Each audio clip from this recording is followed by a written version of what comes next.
Halo, apa kabar? Topik kita hari ini adalah Ramon Papana.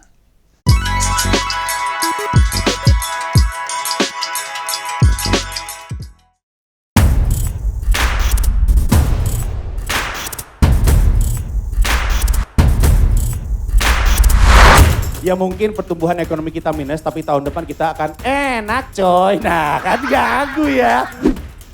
Nengok ke belakang. Terus dia pergi. Ditinggal.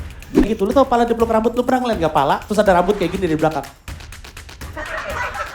Marah. Habis dia bilang, saya telepon Kapolri ya. Saya kenal sama Kapolri. Silakan Bu, telepon aja. Handphone saya mati. Diliatin dulu nih. Baru dia pakai kacamata. Kenapa nggak langsung ya? Tahu nggak kenapa? Karena ukurannya kecil kayak baterai A2.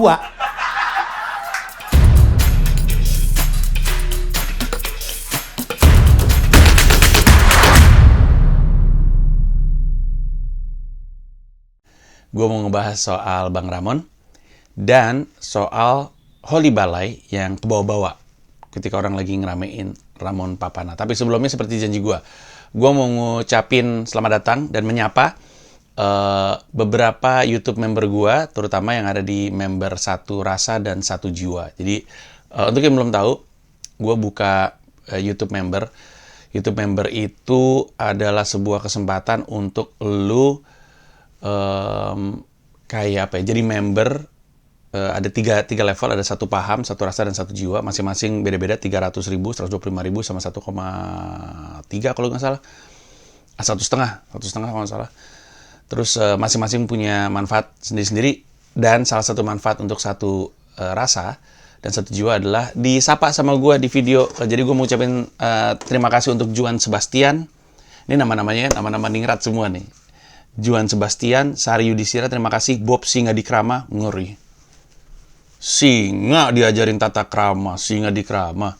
Jody Juanda Dewantoro, Calvin DC, Ahmad Fuad dan Bob ini adalah Satu Jiwa. Iya benar, Satu Jiwa. Jiwa-jiwa gila kayaknya, sama kayak gue. Ada Steven Limanda, Ferdinand Aliwarga, Yuda Adi Pratama, Rian Pratama, kakak beradik atau enggak ya? Dan Arta Kecil, ya namanya udah bagus-bagus, ada Arta Kecil. Payah lu Arta lu, temen gue. Suka nyanyi Arta Kecil itu. Oke, terima kasih udah jadi YouTube member gue. Gue akan mencoba untuk terus ngasih konten-konten eksklusif buat lu, termasuk lu kan bisa nonton ini duluan. Orang-orang yang YouTube member tuh bisa nonton beberapa video gue lebih dulu daripada yang lain, salah satu perksnya. Dan ada beberapa video yang cuma bisa ditonton sama YouTube member, termasuk yang membership-nya 30.000. Cuman lu doang yang bisa nonton. Oke, kita kembali. Gue akan ngomongin soal Ramon Papana atau Bang Ramon. Ramon Papana rame gara-gara sempat nge-tweet tentang bisa menjadi lucu tanpa harus kena somasi. Terus di Twitter kan suka kayak gitu ya. Orang nge-tweet soal apa disangka serangan kemana. Kan kita nggak tahu ya. Mungkin serangan, tapi kan mungkin juga enggak. Namanya juga no mention. Cuman orang kan suka gitu. Apa maksudnya tuh? Apa maksudnya? Lu tersinggung. Termasuk pelawak. Rame deh. Ajis masuk. Ajis, ya kan Ajis being Ajis, ya udah usil-usilan kan. Langsung rame. Ngelebar kemana-mana. Termasuk ke Holy Balai. Tapi gue mau bertahan di Bang Ramon dulu. Karena kemarin ada yang nge-like atau nge-retweet tweet gue tahun 2011. Ketika ada yang bertanya, gue mau belajar stand up kemana? Terus saat itu belum ada pecahkan. Jadi gue kasih tahu sama orang tersebut, follow aja Ramon Papana dan cek timelinenya. Terus ada yang retweet baru-baru ini. Dia baru nemu, nge-retweet. Ya mungkin nge-retweet, tapi dia nge-reply. Dia nemu, terus dia kasih tanda tanya gitu. Terus dia kasih emoticon bingung. Dia bingung. Kok si Panji kayaknya pro sama Ramon Papana, padahal kan kesannya kan stand up Indo tidak. Nah, jawabannya adalah karena gua pro yang bener aja. Dan yang benar adalah tanpa ada Ramon Papana, gua ragu stand up Indo punya peluang untuk ada. Kalaupun ada, mungkin nggak secepat ini dan nggak sekarang. Kenapa? Karena Lahirnya stand up Indo memang betul dilakukan di Comedy Cafe.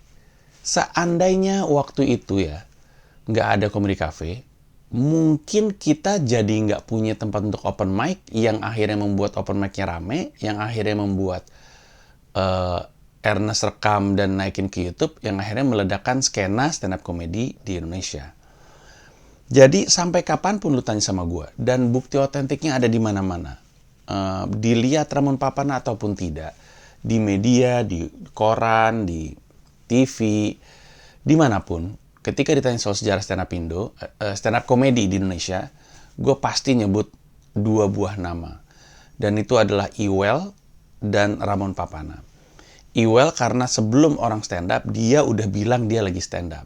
Kenapa ini penting? Karena sebenarnya kesenian komedi yang serupa stand up udah dari lama. Bahkan kan udah ada lomba lawak tunggal. Tapi kan kalau misalkan kaidah-kaidah teoritisnya kan kita nggak tahu ya. Karena mungkin waktu itu zaman dulu juga, tahun 70-an. Ada lomba lawak tunggal antar kampus. Termasuk pesertanya ada banyak. Ada Pepeng, Nana Krip, si CNS kalau nggak salah. Effendi Ghazali termasuk, gue juga lupa. Tapi salah satu jurinya adalah Warkop. Nah, tapi Iwel adalah orang pertama yang waktu itu karena dia suka banget stand up comedy, dia rekam dirinya bikin pertunjukan di GKJ sebelum semua orang di GKJ, pakai uangnya sendiri, minjem bahkan kata dia ceritanya, karena dia banyak cerita sama gue. Terus dia bikin show-nya itu direkam, rekamannya itu kemudian disodorin ke TV, dia kemudian dilihat sama Indra Yudhistira yang saat itu masih di RCTI. Indra Yudhistira pengen bikin talk show, late night yang menurut gue sangat maju dari zamannya karena hostnya perempuan. Itu tidak lazim di program late night. Hostnya adalah Tika Panggabean. Dan bumper menuju iklan, dan abis iklan kalau nggak salah, gue lupa. Tapi yang gue ingat bumper menuju iklan, ada stand up berapa menit dari Iwel. Dan Iwel adalah orang pertama Indonesia yang pernah gue lihat melakukan stand up. Lalu Ramon Papana adalah seorang stand up comedy enthusiast. Mempelajari, mengoleksi, dan membuat sebuah kafe. Bukan comedy club, tapi kafe. Kafe itu berarti bisnis modelnya kafe, hiburannya, sides-nya gitu ya, adalah hiburan komedi. Kalau comedy club kan, bisnis utamanya komedi, sides-nya minum. Kalau comedy cafe itu kan, yaitu jual makanan, lalu ada panggung gitu. Bisnis modelnya beda. Tapi, Bang Ramon udah ngelakuin itu jauh sebelum ada di comedy cafe. Ada di Pasar Tenda Semanggi, apa sih namanya?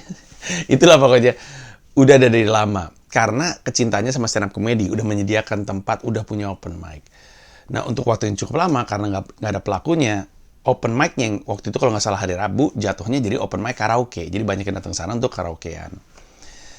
Sampai akhirnya 13 Juli Ernest ngajak Rian ngajak gue ngajak Radit, siapa yang ngajak Isman? Gue lagi mikir nih. Kalau nggak Rian, Radit yang ngajak Isman. Abis itu Arif Didu ikutan. Abis itu ada Intan. Iwel juga muncul di akhir. Gue lupa siapa aja. Tapi akhirnya 13 Juli itu yang dikenal sebagai Hari Ulang Tahun Stand Up Indo. Ini penting sekali karena tahun ini kita 10 tahun komunitasnya. Jadi penting untuk siapapun yang menurut gue ngikutin komunitas ini dan mendukung komunitas ini tahu sejarahnya seperti apa. Jangan melupai atau melupakan sejarah. Jadi gue akan selamanya mengatribusi Iwel dan Ramon Papana. Terlepas dari apa yang dunia katakan tentang beliau. Karena jasa beliau signifikan, suka atau enggaknya terserah. Sekarang, bahkan ketika gue udah punya buku pecahkan, udah punya lembaga edukasi pecahkan, yang selalu gue bilang sebagai bentuk tanggung jawab gue, karena gue ngerasa banyak yang ngelihat gue sebagai abang-abangan di skena ini, banyak yang menyukai karya gue, banyak yang datang ke gue pengen belajar, maka tanggung jawab gue adalah untuk berbagi ilmu. Jadilah buku tersebut. Dan sebenarnya pecahkan itu, kalau lo masuk ke pecahkan.com, itu ada gratisan yang bisa lo akses. Jadi kalau lo nggak punya duit untuk beli buku, nggak punya duit untuk beli kelas online, nggak punya duit untuk workshop online kami. Workshop online soalnya yang live bentuknya. lebih interaktif. Walaupun yang kelas online interaktif juga sih, ada live-nya juga. Nanti gue jelasin. Nggak punya duit buat beli buku, nggak punya duit untuk beli buku materi termasuk ya. Lu gratisannya aja. Gratisannya bisa dalam bentuk audio, gue sediakan ilmu-ilmunya di podcast. Dalam bentuk video, gue sediakan ilmu-ilmunya di YouTube. Dalam bentuk posting Instagram juga bisa. Pokoknya gratis ada kalau nggak punya duitnya. Kalau ada duitnya lu beli buku. Kalau punya duit lebih, ikutan workshop-nya dan kelas online-nya. Nah, kelas online-nya itu akan tersedia di sekolah.mu dan segera di platform edukasi lainnya. Kalau lu bertanya apakah ini bisa bisa menggunakan prakerja, rencananya seperti itu, lagi didaftarin, doain aja bisa tembus. Kalau berhasil tembus, lu bisa menggunakan prakerja untuk belajar itu. Ada beberapa kelas dari kami. Yang pertama adalah menyisipkan stand up comedy dalam materi presentasi kantor. Yang satu, belajar stand up comedy dari joke pertama sampai gue lupa deh. Pokoknya belajar basic lah, stand up comedy basic. Sama satu lagi, kalau yang pertama yang ngajar gue sama Uluan, yang kedua nih Awe sama Beler, terus yang ketiga ini belajar bahasa Indonesia lewat stand up comedy yang ngajar Emin. Belajar bahasa Indonesia karena sebenarnya stand up comedy itu bahasa Indonesia banget. Kita belajar majas, belajar diksi, enak belajarnya kalau lewat sesuatu yang lu suka. Dalam hal ini adalah stand up comedy. Nah, sebelum gue, bahkan sekarang setelah gue punya pecahkan, gue masih merekomendasi bukunya Ramon Papana. Karena emang bukunya bener dan bukunya bagus. Bukunya adalah kumpulan teori yang Bang Ramon sadur di kepalanya karena dia banyak baca buku, terus dituangin. Sehingga sekarang orang punya pilihan. Atau bahkan gak harus milih, beli dua-duanya gitu. Ada suplemen gitu. Suplementary, lu punya kitab suci, stand up comedy Indonesia, suplementerinya pecahkan atau sebaliknya. Dan kenapa gue masih merekomendasi? Karena emang gue nggak sebel dan gue nggak benci sama Ramon Papana.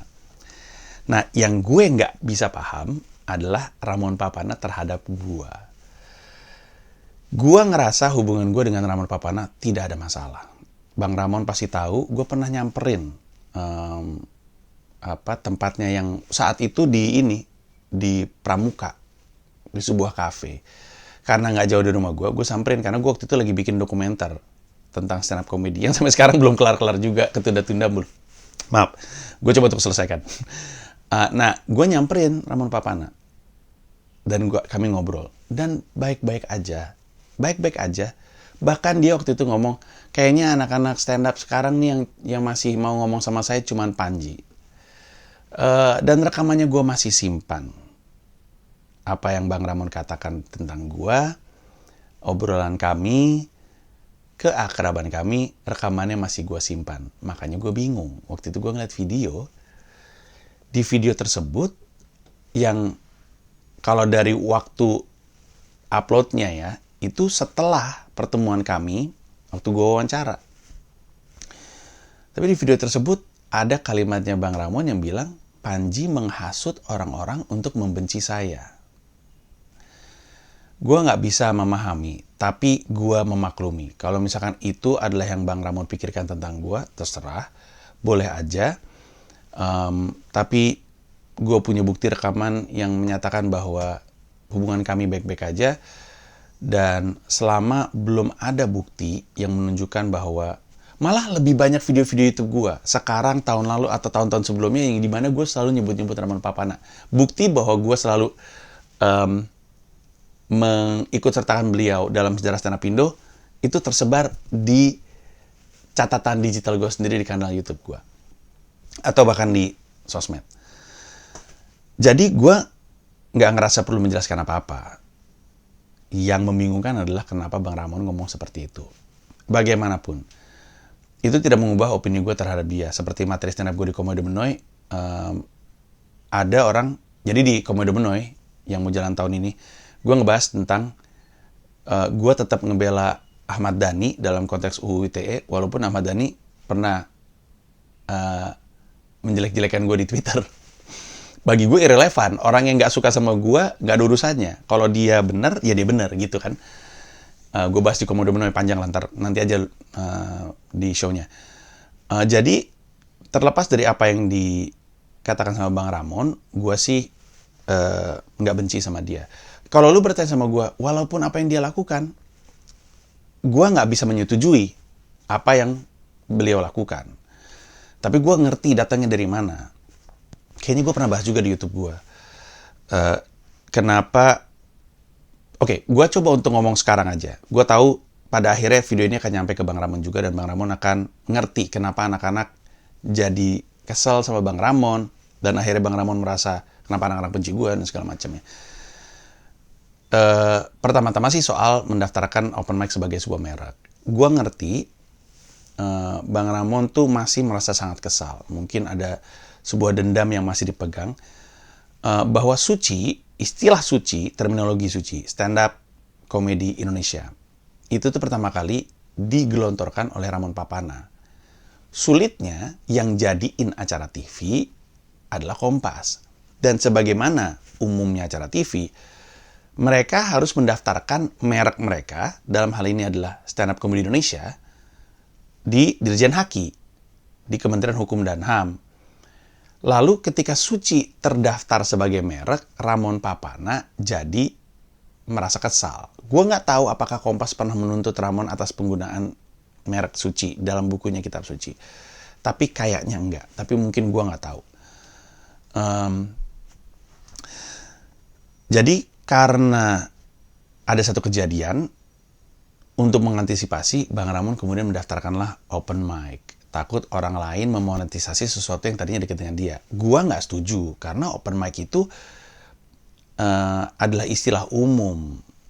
Menggunakan itu sebagai merek dagang, itu menyulitkan orang-orang. Nah, Bang Ramon diwawancara, kalau gue nggak salah ya, di wawancara kami, beliau bilang yang beliau serang tuh tempatnya, bukan komunitasnya. Tapi pada kenyataannya komunitasnya kena juga. Dan waktu itu beliau sempat bilang, ini sebenarnya yang bisa cerita lebih panjang lebar tuh sebenarnya Mo Sidik. Makanya waktu itu Mo Sidik pernah nge-retweet si Firly istrinya, ngomel gitu ke Ramon Papana, saya tahu apa yang Anda lakukan kepada suami saya atau apa segala macam, jadi nggak usah sok suci gitu. Sok suci, no pun intended. Tapi intinya, waktu itu sekali lagi, ini gue ngomongin ini cerita yang gue tahu. Nah, terpaksa nanti kita mesti konfirmasi sama Mo Sidik dan apakah Mo Sidik mau ngomongin. Mo Sidik itu sekali lagi posisinya kayak gue, baik ke Bang Ramon. Kalau emang yang punya izin adalah Bang Ramon yang punya nama, dia maju ke sana, kemudian bayar, tapi kemudian masih dikasuskan. Kemudian mau nanya kejelasan sama Bang Ramon yang nggak jawab, menghindar, akhirnya Mo Sidik jadi pusing. Dari satu entrepreneur stand up comedy kepada yang lainnya, gue bisa simpati sama Mo Sidik, dan sekali lagi gue nggak bisa benarkan, kesel juga ke Bang Ramon, tapi gue bukan orang yang membenci, nggak pernah, kepada siapapun, termasuk orang yang benci sama gue. Kan gue selalu punya prinsip, mencoba memahami sebelum membenci. Yang udah gue ngomongin dari tahun 2010 kali, 2011 kali.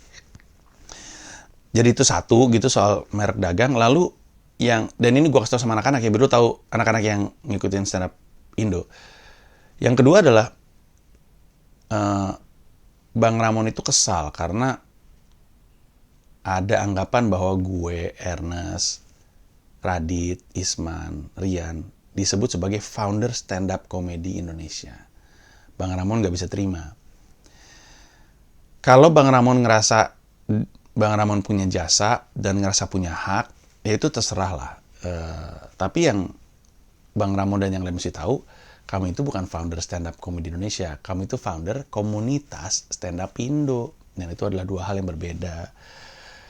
Bang Ramon kan bukan founder komunitasnya. Founder komunitasnya emang orang-orang itu. Bahkan gue juga sebenarnya nggak pernah,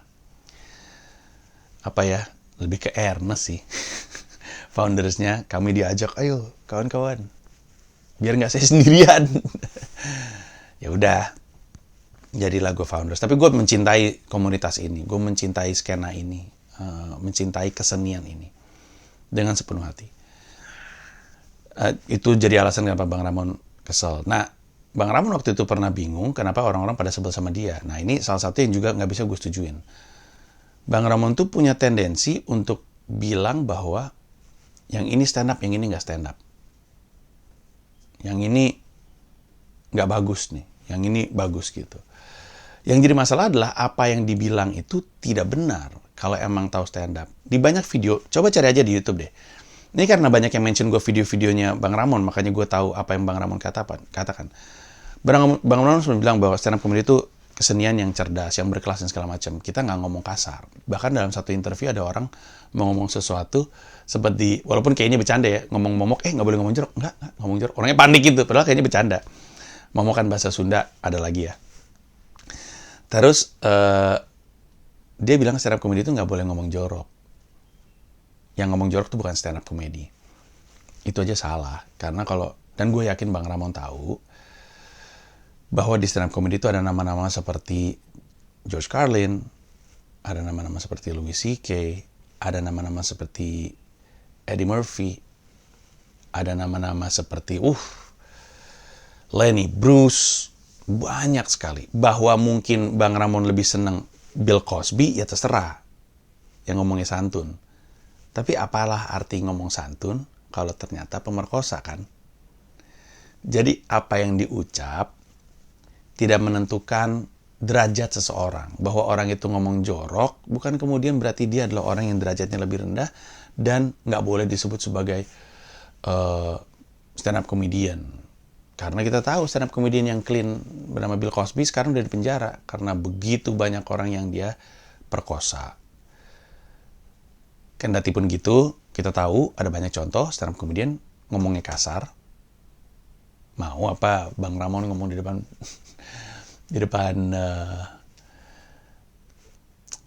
Chris Rock, lu ngomongnya kasar, lu bukan stand up? Tentu tidak.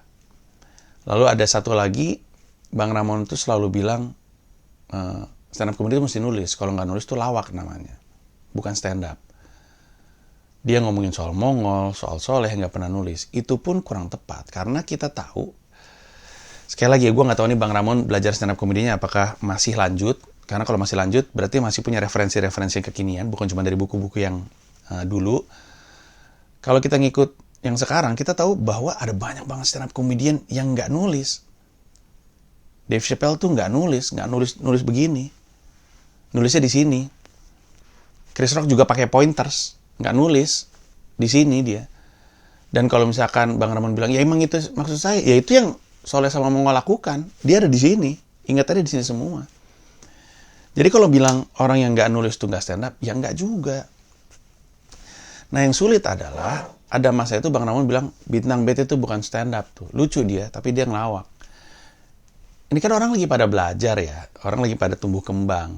Sehingga ketika orang yang dianggap punya ilmu ngomong kayak gitu, itu membuat dia gentar. Jadi gue nggak bisa benarkan apa yang Bang Ramon lakukan.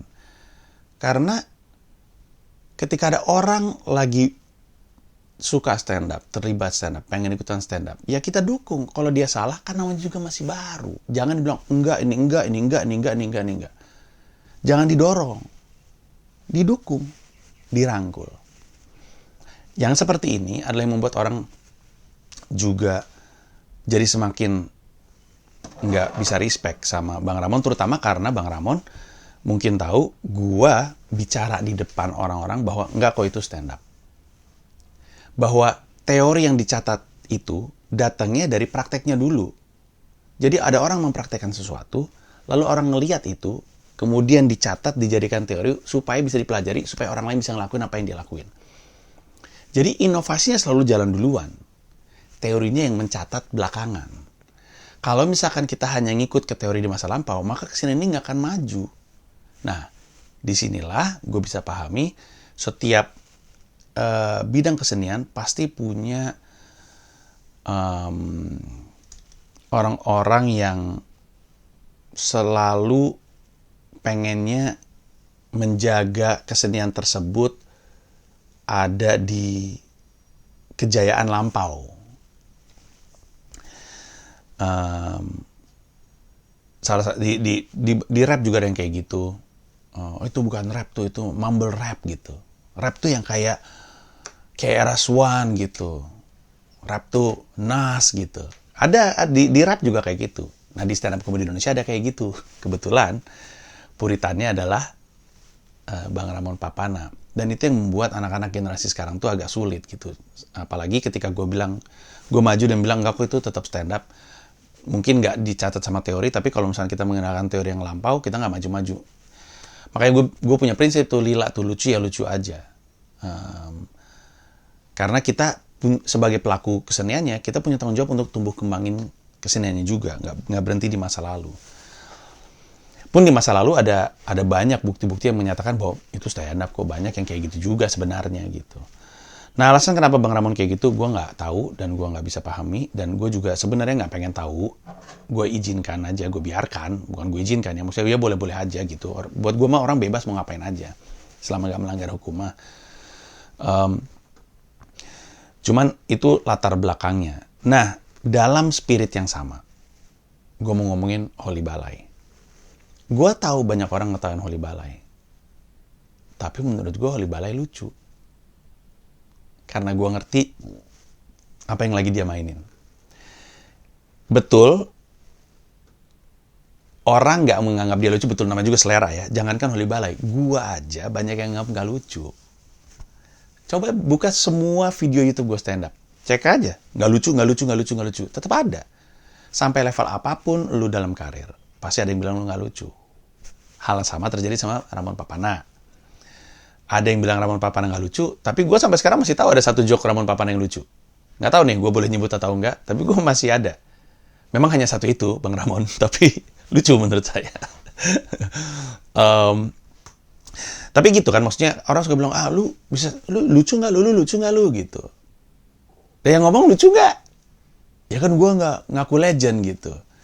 Ya masalahnya lucu atau nggak seseorang tuh tergantung siapa yang nonton. Ada yang nganggap Ramon Papana lucu, ada yang nganggap Ramon Papana nggak lucu. Ada yang nganggap gue lucu, ada yang nganggap gue nggak lucu. Ada yang nganggap Holy Balai lucu, ada yang nganggap nggak lucu. Sah-sah aja. Gue ngerasa dia lucu karena gue tahu apa yang dia mainin. Nah, tapi memang dia belum jadi. Nah, ini kendalanya. Gue selalu bilang ketika gue diundang di banyak kampus, banyak orang takut untuk berkarya karena cemooh masyarakat. Padahal dia ada di tahap baru mulai, kan gue selalu bilang ya, mulai dulu aja terus bikin yang lebih baik. Artinya kalau kita baru berkarya, ya pasti akan jelek dulu. Dan orang akan mencemooh, tapi biarin aja, karena orang-orang itu hidupnya terlalu instan untuk memahami pentingnya proses. Kalau lu lagi dalam proses, orang mencemooh, ya udah biarin aja. Yang penting lu tahu, lu tuh masih dalam perjalanan, lu belum barang jadi. Itulah yang gue rasakan ketika gue ngeliat Holy Balai, dia belum barang jadi. Lu lupa, video yang lu tonton itu, di awal Ramon Papana udah bilang, ini open mic. Open mic itu tempat latihan. Jangankan Holy Balai, gua dan banyak stand up comedian lain, kalau naik videonya ke YouTube pas lagi open mic, jangankan gak lucu, menyinggung. Orang belum nemu lucunya, masih dioprek, masih dicari gitu. Jadi, orang menertawakan Holy Balai seakan-akan Holy Balai ini udah barang jadi. Dia belum barang jadi. Dia lagi dalam proses, dia lagi nemuin, dia lagi nyari. Kalau lu ngetawain dia, lu bisa aja membuat dia berhenti. Padahal dari sudut pandang gue, seperti ketidaksukanya gue sama apa yang Bang Ramon lakukan, buat gue masih ada yang stand up, terus gue syukur. Holy Balai dan yang lainnya mau stand up, bersyukur. Kita butuh sebanyak-banyaknya orang stand up. Bahwa dia masih belum lucu, walaupun menurut gue lucu ya, yaitu dalam perjalanan, jujur deh sama gue, di anak-anak stand up dia juga ada yang mainannya kayak gitu. Cuman karena lu kenal orangnya, lu jadi bisa mengapresiasi lucunya. Karena lu nggak kenal Holy Balai, lu ngerasa dia aneh. Di stand up Indo juga banyak yang anak-anak mainnya aneh kan. Banyak. Gue nggak mau nyebut nama, tapi lu tahu. Jadi adil lah. Dan sadarlah bahwa Holy Balai ini lagi berproses. Holy Balai belum barang jadi. Ada yang bilang, Bang, ajak World Tour tuh. Mau gue. Holy Balai, gue ajak World Tour mau kalau dia berproses. Nah, yang mau gue lakukan adalah, orang kalau lagi berproses tuh pasti ada jeleknya. Makanya mulai dulu aja, habis itu bikin yang lebih baik. Masih jelek, bikin lagi yang lebih baik. Bikin lagi yang lebih baik, terus aja sampai jadi bagus. Dan tentu lu punya hak untuk ngetawain. Tapi buat gue orang yang ngetawain orang yang menghina komika yang sedang open mic nggak lucu, hanyalah orang yang belum pernah open mic. Karena kalau lu pernah open mic, lu tahu. Gue aja tahan-tahan video-video gue open mic beberapa ya. Yang lucu-lucu sih mungkin gue naikin. Tapi ada banyak momen-momen gak lucu, gue tahan-tahan. Karena kan, ya gimana sih? Orang masih ngelukis, masih sketsa, salah. Sketsa, aduh palanya kegedean, salah gitu. Bayangin, lagi bikin sketsa nih, lagi belajar gambar. Abis itu dipublikasikan. Dia gambarnya jelek, lah kan belum jadi. Gitu loh. Jadi untuk Holy Balai, Holy Balai. Gue dukung lu untuk terus stand up, terus berkarya. Find your way. Find your strength. And find your brand of comedy. Cari komedi lu seperti apa, dan biarin aja orang mau ngomong apa juga. Karena gue juga gitu dulu. Orang suka ngomongin gue apalah nggak lucu dan segala macam ya. Gue pernah cerita bahwa setelah gue manggung di JCC di depan 5.000 orang yang sold out, itu show hari Sabtu. Lalu open mic Jakut tuh hari apa sih? Selasa ya? Pas Senin ya? Pokoknya minggu berikutnya gue langsung open mic lagi. Mulai lagi dari nol. Dan anyep. Bukan cuma anyep, ngeblank. Gak pernah gue ngeblank sebelumnya.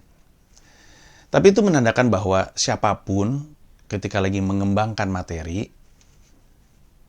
akan kelihatan aneh di atas panggung. Dan itu mungkin yang orang lihat dari Holy Balai. Buat gue, siapapun boleh stand up. Salah pun boleh.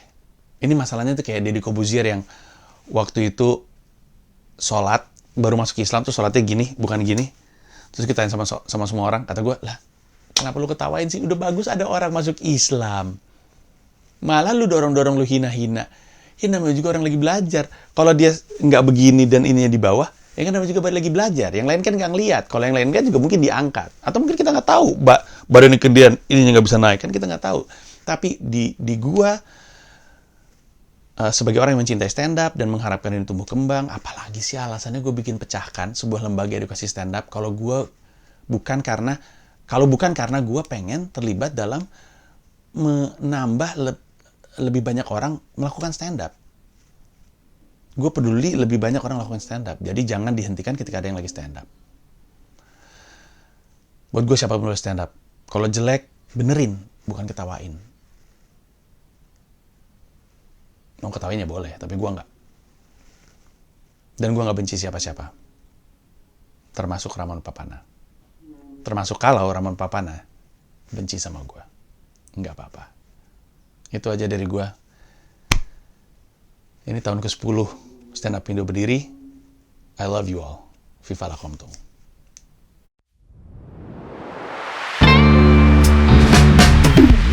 Selamat datang di Komika Afterlife. Kopi Rantau. Di sebuah acara aneh. Gak dong, aku masuk surga karena aku cinta sama